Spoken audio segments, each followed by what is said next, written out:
श्रुतिस्मृतिपुराणानाम् आलयं करुणालयं नमामि भगवत्पादं शङ्करं लोकशङ्करं. Shri Gurubhyo Namaha.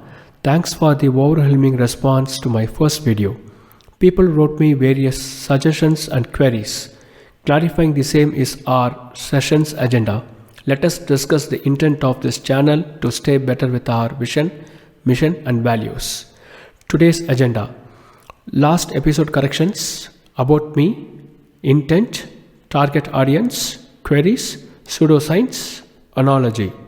Last episode corrections. Regarding the shloka Shruti Smriti, there is a correction. If one is about to issue a pause between Bhagavat Pada and Shankaram, I mean take a breath, then the proper way to recite is Namami Bhagavat Padam Shankaram Loka Shankaram. If no pause, then it is Namami Bhagavat Pada Shankaram Loka Shankaram. Second, there was a question, what is Brahmin?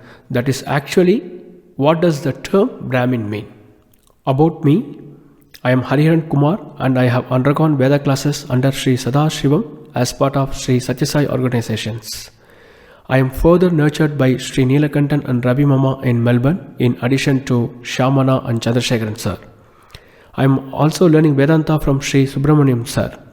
Though not a traditional Vedic scholar from Veda Patashala, I am in the network of provision scholars and professionals, namely Sri Satya Sastrikal, Sri Sridharan Raja Sastrikal, Sri Kumaran Sastrikal, Brahma Sri Bharanidhara Sastrikal and Dr. Murali Krishna Shautikal.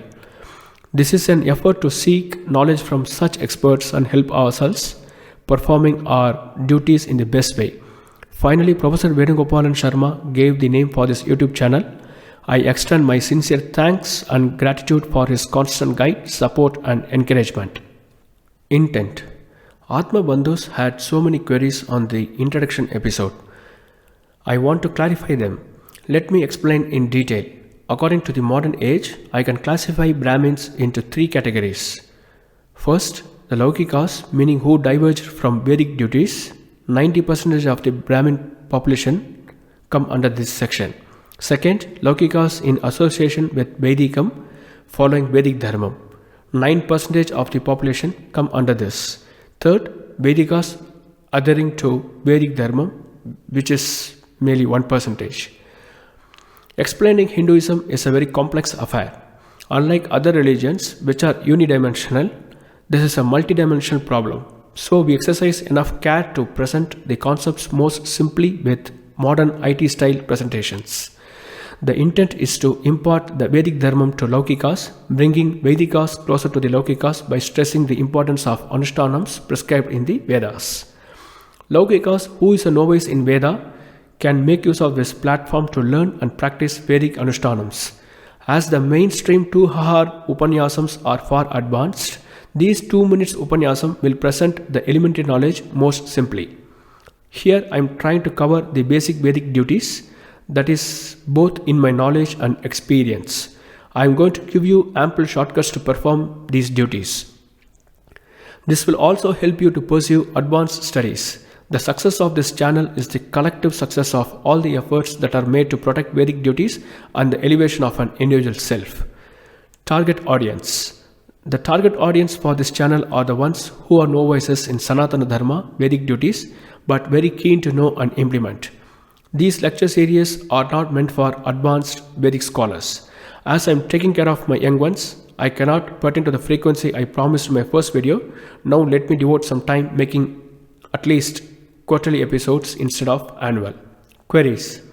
I received some queries from my last episode. Let me also address them now. First question, will it endorse any particular sampradaya? The answer is no. We will not cover anything particular to one sampradaya like Pancha Samskaras, etc.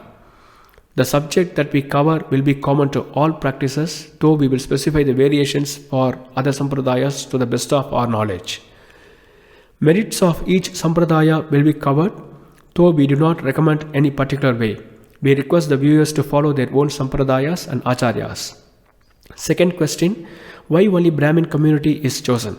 At one point in time, all the communities were practicing these Anushtanams in their prescribed way. Over some time, these practices faded away. Nowadays, even Brahmins do not take it up seriously apart from the social gathering.